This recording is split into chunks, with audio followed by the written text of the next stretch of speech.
ليس لصفته حد محدود ولا نعت موجود ولا وقت معدود ولا أجل ممدود فطر الخلائق بقدرته ونشر الرياح برحمته الصلاة والسلام على الرسول المسدد المصطفى الأمجد المحمود الأحمد سيدنا ومولانا ومولى الكونين جد الحسن والحسين وعاني والقاسم محمد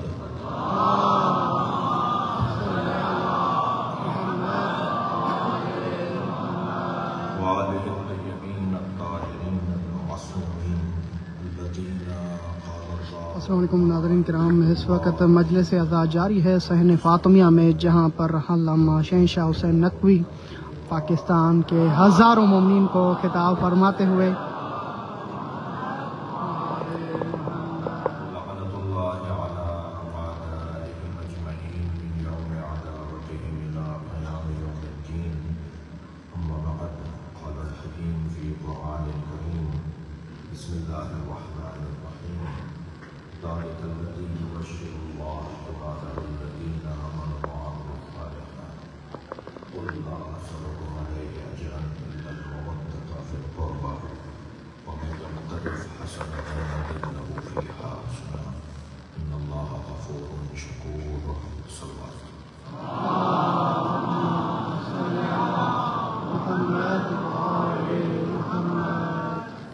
حاجات کی برابری کے لیے، مریضوں کی شفایابی کے لیے، محرومین کی مغفرت کے لیے آپ سب اپنے عزیزوں کو ایک میرے یہاں شریک رضادار ہیں والدہ سیدہ اعظم جہاں ان کی برسی ہے، آپ سب بھی اپنے محرومین کو ذہن میں رکھیں جن کا حق ہماری گردنوں پر ہیں، ان محرومین کو ذہن میں رکھتے ہوئے بلند تر صلوات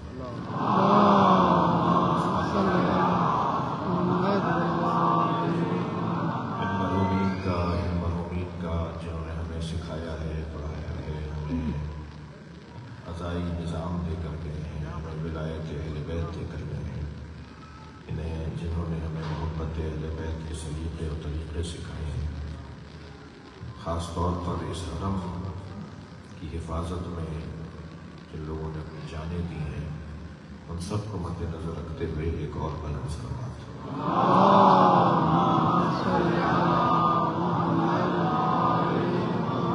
آپ اس سے بلند پڑھ سکتے ہیں۔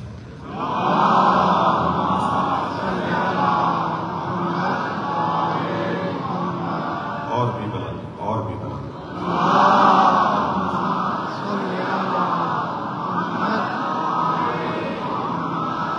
سورہ مبارکہ شورا ہے، میں نے اسے ایک مرتبہ پھر آپ کے سامنے پڑھا ہے، کل بھی میں نے اس آیت کی تلاوت کی تھی مگر اس آیت پر ہم غور نہیں کر پائے۔ آیت کا ترجمہ سنیں گے، ارشاد ہو رہا ہے ذَلِكَ الَّذِي يُبَشِّرُ اللَّهُ عِبَادَهُ الَّذِينَ آمَنُوا وَعَمِلُوا الصَّالِحَاتِ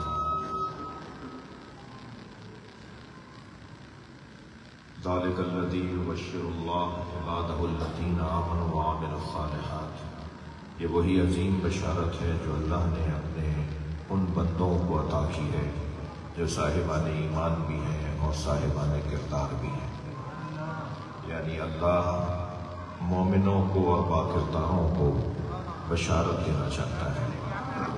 بشارت اللہ کی ہے مگر پہنچائیں گے مصطفیٰ، رزق اللہ کا ہے ملتا علی کے ذریعے ہے، علم اللہ کا ہے ملتا ہند کے ذریعے ہے، جی قدرت اللہ کی ہے ظاہر ان کے ذریعے ہوتی ہے۔ ما قلعت باب خیبر بقوت جسمانیہ، میں نے باب خیبر کو قوت جسمانیہ سے نہیں اکھاڑا بلکہ میں نے، مولا علی فرما رہے ہیں، میں نے باب خیبر کو قوت رحمانیہ سے اکھاڑا ہے۔ قوت قدرت اللہ کی ہے مگر جس سے ظاہر ہوتی ہے اسے حیدر کہتے ہیں۔ صلوات پڑھنے محمد وآلہ۔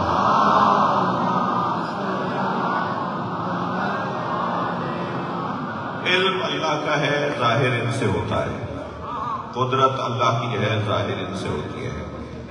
المتجلی لخلقہ بخلقہ، یہ وہ ہستیاں ہیں کہ جن کے لیے یہ جملہ آیا ہے، یہ فقرہ معصوم کی زبان پہ آیا ہے کہ اللہ مخلوق پر مخلوق کے ذریعے تجلی کرتا ہے۔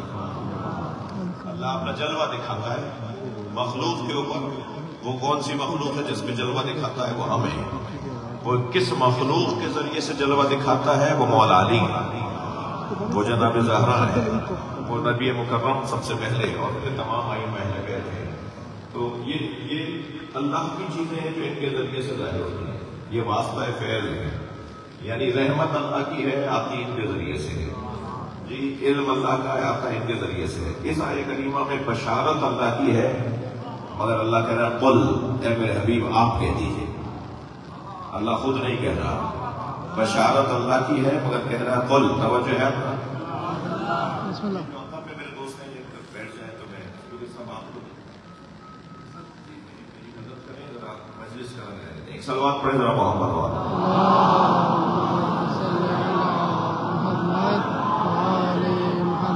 ایک اور بات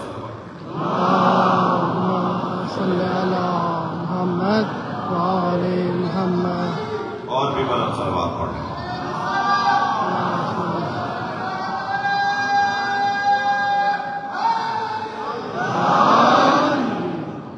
توجہ ہے، یہ ذالک الذی یبشر اللہ، یہ وہ عظیم بشارت ہے جو اللہ نے دی ہے ان بندوں کو جو ایمان والے بھی ہیں، جو کردار والے بھی ہیں۔ کیا بشارت ہے؟ کون دے گا؟ قل، اے میرے حبیب آپ پہنچا دیجئے، یعنی اللہ کی بشارت نبی کے ذریعے سے۔ تو اب ایک جملہ اور ہدیہ کر دوں یہیں پر کہ رحمت اللہ کی ہے جو آتی ہے نبی کے ذریعے، بشارت اللہ کی ہے جو پہنچے گی نبی کے ذریعے، اور لعنت بھی اللہ کی ہوتی ہے جو مباہلے میں ان کے ذریعے پہنچتے ہیں۔ ثم نبتہل فنجعل لعنت اللہ علی الکاذبین، اور پھر ہم مباہلہ کریں گے اور اللہ کی لعنت قرار دیں گے جھوٹوں پر۔ تو یہ ساری چیزیں اللہ کی طرف سے آتی ہیں اور ان کے ذریعے سے آتی ہیں۔ تو ہم اگر اللہ ساری چیزیں ان کے ذریعے سے بھیجتا ہو تو یہ تو امت ماننے کو تیار ہے، یعنی وہاں سے یہاں کا تعلق تو مان لیتے ہو، مگر جب یہاں سے وہاں کا تعلق بنتا ہے تو کہتے ہیں اللہ کافی ہے، ہمیں کسی وسیلے کی ضرورت نہیں ہے، ہمیں کسی اور کی ضرورت نہیں ہے، ہمارے لیے اللہ ہی کافی ہے۔ ہاں، اللہ کافی ہے کی آیت قرآن میں ہے، الیس اللہ بکاف عبدہ، اے میرے بندے کیا اللہ تیرے لیے کافی نہیں ہے؟ تو یہ جو اللہ ہی کافی ہے یہ بہت اچھا جملہ ہے، صحیح جملہ ہے، پر بجا جملہ ہے، مگر اس کو بولنے والے کا ہمیں چہرہ دیکھنا ہوگا۔ یہ بول کون رہا ہے؟ یہ کس کے معیار کا جملہ ہے؟ یہ کس کے لیے جملہ ہے؟ اللہ کافی ہے کا جملہ، ہمیں قرآن کافی ہے، یہ قرآن کافی ہے کا جملہ کون بول رہا ہے؟ قرآن کافی ہے وہ بولے کہ جس پہ قرآن اترا ہے۔ قرآن کافی ہے نبی بولے یا علی بولے، قرآن کافی ہے وہ بولے کہ جنہیں جن کے لیے تورات کی اب ضرورت نہیں ہے، یعنی قرآن کافی ہے، اب تو زبور کی ضرورت نہیں ہے، انجیل کی ضرورت نہیں ہے، اب ہمیں تورات کی ضرورت نہیں ہے، قرآن کافی ہے کا یہ مطلب ہے۔ قرآن کافی ہے وہ بولے جو قرآن کو جانتا ہو۔ امت تو الف لام میم کے نیچے ترجمہ بھی الف لام میم لکھ دیتی ہے، جو ترجمہ نہ کر سکتے ہوں وہ تفسیر کیا کریں گے؟ پھر وہ تعویل کیا سمجھیں گے؟ لہذا قرآن کافی ہے، اللہ کافی ہے کہ جملے بہت اچھے ہیں، مگر جن کے لیے ہیں انہی کی بارگاہ میں ہم اس وقت بیٹھے ہوئے، یعنی یہ جملہ بولے تو نبی بولے یا علی بولے، یہ کہیں تو نبی کہیں یا علی کہیں کہ ہمیں قرآن کافی ہے۔ اب اس آیہ کریمہ میں اللہ ارشاد فرما رہا ہے، خود میرے حبیب کہہ دیجئے لا اسألکم علیہ اجرا، توجہ ہے لوگ، لا اسألکم علیہ اجرا الا المودۃ فی القربى، میں تم سے اجر رسالت کے حوالے سے کوئی سوال، کوئی مطالبہ، کوئی خواہش، کوئی اجرت نہیں مانگتا، الا المودۃ فی القربى، سوائے یہ کہ میرے قربہ سے اظہار محبت کرو۔ اب نبی کے قربہ کون ہے؟ تو یہاں اگر نبی کے قربہ مراد دیے جائے تو بہت کچھ پیغامات کیے ہیں، بہت کچھ کہا گیا ہے، اگر مختصر کرو اور غصہ بھی دینا ہے، تفصیلی چند ایک آدمی قربہ یہ کون ہے؟ جن سے محبت ہے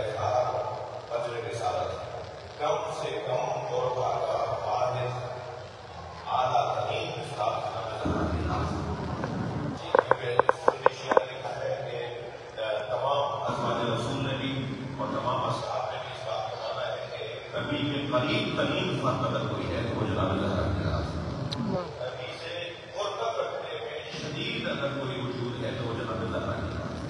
تو سیدہ زہرا سے محبت کا اظہار، یعنی محبت کا اظہار، محبت یہ جناب زہرا سے اگر کوئی انجام دے تو یہ نبی کی رسالت کی اجرت ہے. عزیزو، دنیا میں بڑے جوڑے دیکھے مگر یہ کائنات کا واحد جوڑا ہے جو آسمان پہ بنا تھا، جو زمین پر ظاہر ہوا اور جو زمین پر ختم ہونے والا نہیں ہے، آسمان پر بھی باقی رہے گا. یعنی یہاں کی جو ازدواجی زندگیاں ہیں یہی محدود ہیں. آپ کی ہماری یہ بیگمات آپ کو بتانے کے لیے، یہ شوہر آپ کو بتانے کے لیے بھائی بدعا نہیں ہوا. صحن فاطمیہ میں ماشاءاللہ مجلس عصا کا سلسلہ جاری. علامہ شہنشاہ حسین نقوی خطاب فرما رہے ہیں حرم امام علی علیہ السلام نجف اشرف. پر عرش پر بنا تھا اور یہ جنت میں بھی باقی رہے گا. اللہ نے عرش پر جناب زہرا کا مولا کائنات کے ساتھ عقد پڑھا اور نبی سے فرمایا کہ اب زمین پر تم فاطمہ کا نکاح میرے علی سے کر دو. یعنی سیدہ کے نکاح کی تقریب 2 جگہ ہوئی ہے. ذرا صلوات ہدیہ کریں سیدہ کی نام پر.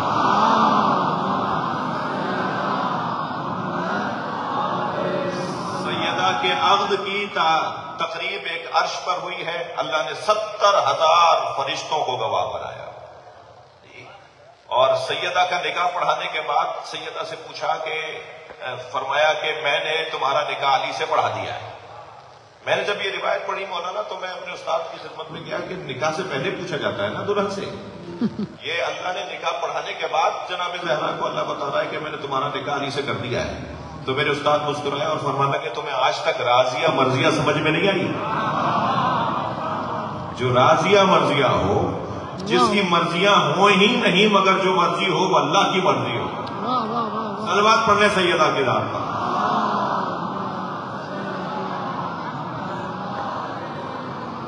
اور پھر وہاں نکاح پڑھاتے ہوئے اللہ نے نکاح پڑھا کر اللہ نے کہا فاطمہ تم اپنا مہر کیا چاہتی ہو؟ اچھا، مہر اس انداز سے طے کیا جا رہا ہے کہ جیسے دینے والا خود اللہ ہے. کہ میں اپنے بابا کی امت کی بخشش چاہتی ہوں. میں امت مصطفیٰ کو دوزخ میں نہیں دیکھنا چاہتی. اللہ نے جناب زہرا کا مہر امت مصطفیٰ کی بخشش کو قرار دیا ہے. تھکے ہوئے تو نہیں ہے؟ سننا چاہ رہے ہیں تھوڑی سی باتیں؟ جی میرا ایک سوال یہ ہے کہ مہر تو شوہر دیتا ہے نا؟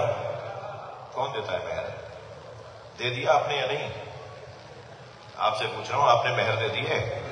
دے دیے تو مہر شوہر دیتا ہے نا. تو اللہ نے مہر قرار دیا ہے امت کی بخشش.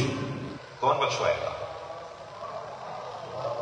امت مصطفیٰ کو کون جنت میں لے جائے گا؟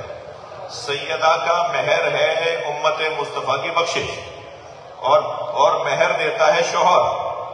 اب ان لوگوں سے میں کیا کہوں جنہیں یا علی مدد کہنا گوارا نہیں ہے، جنت علی سے چاہتے ہیں.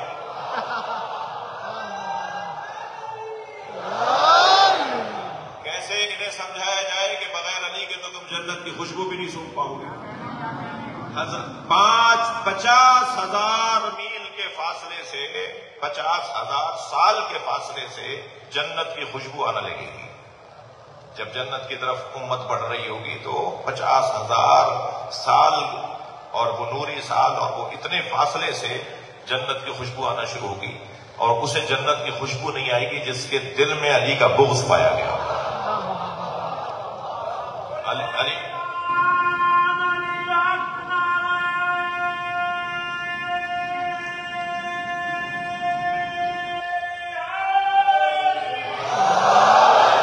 جنت کے 8 دروازوں پر علی ولی اللہ تک کلمہ لکھا ہوا ہے. لا الہ الا اللہ محمد رسول اللہ علی ولی اللہ. جنت کی کنڈی بجتی ہے تو علی علی کی آواز آتی ہے. ان لباب الجنہ حلقۃ من یاقوتۃ حمراء. جب جنت کے دروازے پہ کنڈی، اور وہ کنڈی کہاں جا کے رکھتی ہے؟ علی صفائح الذھب، سونے کی تختی پہ جا کے رکھتی ہے. وہ جنت کی کنڈی سونے کی تختی پہ جا کے لگتی ہے. اذا دقت الحلقہ تنت وقالت یا علی یا علی یا علی. جب وہ بجنے لگتی ہے نا تو یا علی یا علی کی آوازیں آتی ہیں. تو جنت کے دروازے پر بھی مولا علی کی یعنی ہوا چلتی ہے، جنت کی کنڈی بجتی ہے تو علی علی کی آوازیں آتی ہیں. جی علی علی کی آوازیں آتی ہیں. میں ایک جملہ یہی کہہ دوں کہ جنہیں دنیا میں علی علی کی آوازیں پسند نہیں ہیں وہ جنت پہ علی علی کی آوازیں برداشت کیسے کریں گے؟ اچھا، میں اپنے استاد آیت اللہ جوادی عملی کا قصہ سنا رہا ہوں. وہ فرمانے لگے کہ میں نے اپنے استاد علامہ محمد حسین طباطبائی سے پوچھا کہ استاد جنت کے دروازے پہ علی علی کی صداؤں کا فلسفہ کیا ہے؟ جی، علی علی کی آوازیں کیوں آئیں گی جنت کے دروازے پہ؟ تو وہ مسکرائے اور فرمانے لگے جس کے گھر جاؤ گے اسی کا نام تو پکارو گے. اللہ خالق جنت ہے، قسیم جنت علی. یہ جنت علی مولا کے ہاتھ میں. تو اب جناب زہرا نے بخشش کا عنوان مولا کائنات کے ہاتھ میں دے دیا. ہم سب کو جنت کا پروانہ اس وقت، جنت کا پروانہ علی کے ہاتھ کا جب نصیب ہوگا تب جنت کی طرف ہم جا سکیں گے. روایات میں ہے کہ فرشتہ جنت کے دروازے پہ کھڑا ہوگا اور ہر آنے والے سے کہے گا کہ تحریر دکھاؤ. وہ کہے گا کون سی تحریر کا علی نے لکھ کر دیا ہے تمہیں؟ علی مولا جسے لکھ کر دیں گے وہ جنت میں جائے گا. تو جنت میں جانے کے لیے ضرورت ہے کہ مولا کائنات کی محبت کا اظہار ہو. عزیزو، کیا مقام ہے ان دونوں ہستیوں کا، جناب زہرا اور مولا علی. نبی مکرم نے معراج کے سفر میں دیکھا کہ ایک انگنت اونٹوں کی قطار ہے جس کا آغاز بھی نظر نہیں آ رہا کہ وہ ویڈیو کو شیئر کرتے اونٹ جا چکا ہے، اور جس کا اختتام بھی نظر نہیں آ رہا کہ آخری اونٹ کہاں ہے. انگنت اونٹوں کی قطار ہے. نبی معراج پر مشاہدہ فرما رہے ہیں اور انگنت اونٹوں پر بار لدھا ہوا ہے، سامان بھی لدھا ہوا ہے. اونٹوں کی گنتی کا پتہ نہیں ہے کہ اونٹ کتنے ہیں. نبی مکرم نے پوچھا اے جبریل یہ اونٹ اور ان پہ لدھا ہوا یہ مال کیسا ہے؟ توجہ ہے. تو جناب جبریل امین نے فرمایا یا رسول اللہ یہ اونٹ آپ کی فاطمہ کا جہیز لے کر جا رہے ہیں. یہ جتنا بھی مال لدھا ہوا ہے، جتنا بھی سامان لدھا ہوا ہے، یہ آپ کی فاطمہ کا جہیز ہے جو اللہ نے قرار دیا ہے. تو نبی مکرم نے فرمایا کہ ان میں سے ایک اونٹ بٹھاؤ، میں اپنی فاطمہ کا جہیز دیکھنا چاہتا ہوں کہ اللہ نے میری فاطمہ کا کیا جہیز بنایا ہے. جی آپ اور ہم زیادہ سے زیادہ طے کرتے ہیں نا کہ اپنی بچی کو کچھ نہ کچھ دے دیں، لیکن اللہ نبی کی بیٹی کو جو جہیز دے رہا ہے. مولا نبی نے ایک اونٹ بچھوایا، اس کو جب کھلوایا تو اس میں سے 1000 کتابیں نکلی اور ہر کتاب میں علی کی 1000 فضیلتیں لکھی. کہ یا رسول اللہ، اللہ نے آپ کی فاطمہ کا جہیز علی کے فضائل کو قرار دیا. صلوات پڑھ لیں محمد و آل محمد.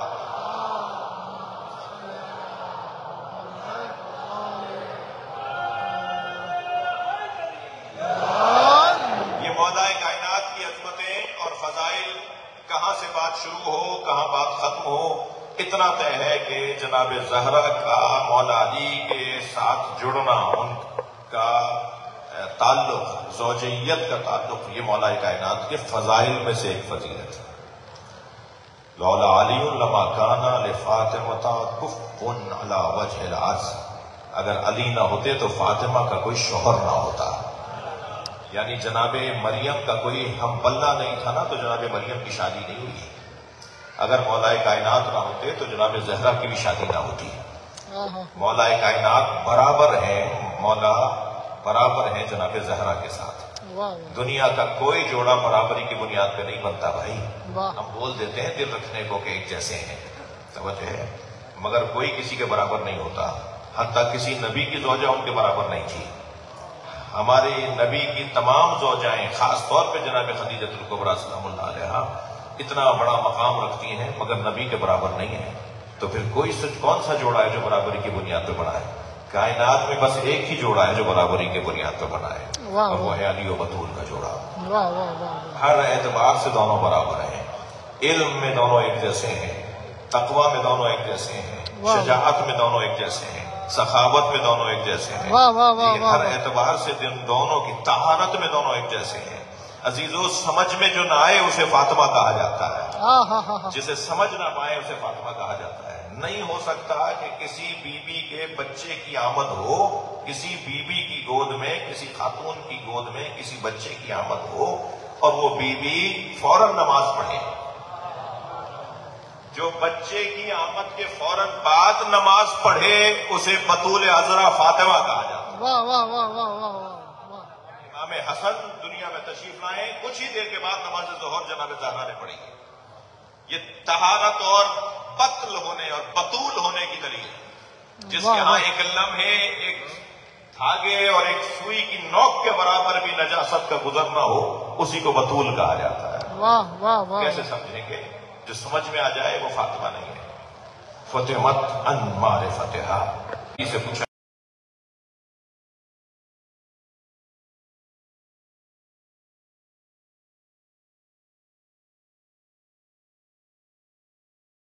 بھی مجھولہ ہے، جن کی قدر بھی مجھولہ ہے، جن کے فضائل بھی ہمیں نہیں معلوم کہ کیا کیا ہیں، اور جن کی قبر کا بھی ہمیں نہیں پتا۔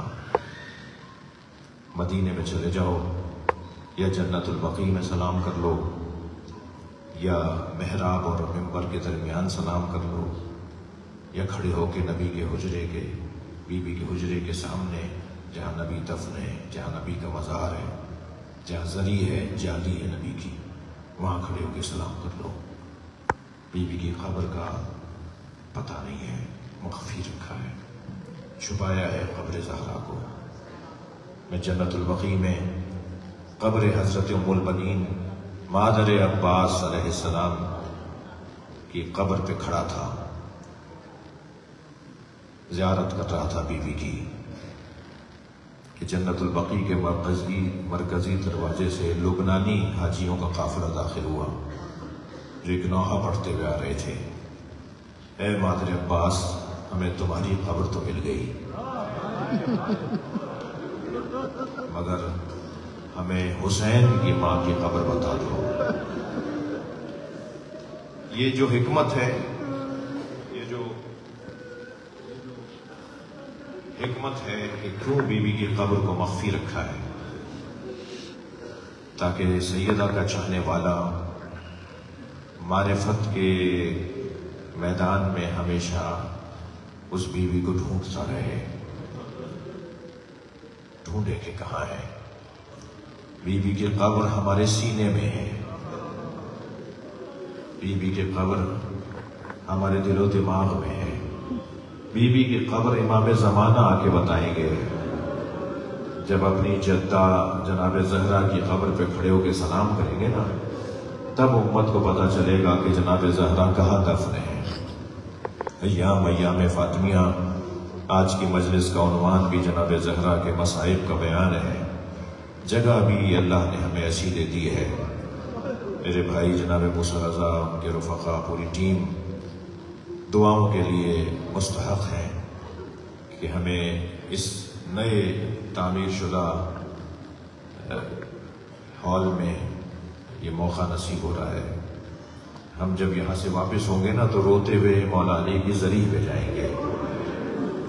مجھے نہیں معلوم کہ میں کتنا اچھا بیان کر پاؤں گا، لیکن میرے بعد نوحہ بھی پڑھا جائے گا، آنکھوں میں آنسو ہو، سینے پہ ہاتھ ہو، اس کیفیت میں زری سے جا کے لپٹیے گا اور کہیے گا مولا ہم آپ کو آپ کی زوجہ کا پرسہ دے رہے ہیں۔ مولا مدینے میں تو نہ آپ کو رونے دیا گیا، نہ مدینے میں آپ کے بچوں کو رونے دیا گیا، نہ مدینہ منورہ میں خود زہرا کو رونے دیا گیا۔ عجیب بات نہیں ہے کہ آگے کہیں کہ فاطمہ سے کہیں یا رات کو رویا گیا یا دن میں رویا کریں، اور مولا کائنات آ کے کہیں اے فاطمہ، لوگ کہتے ہیں یا رات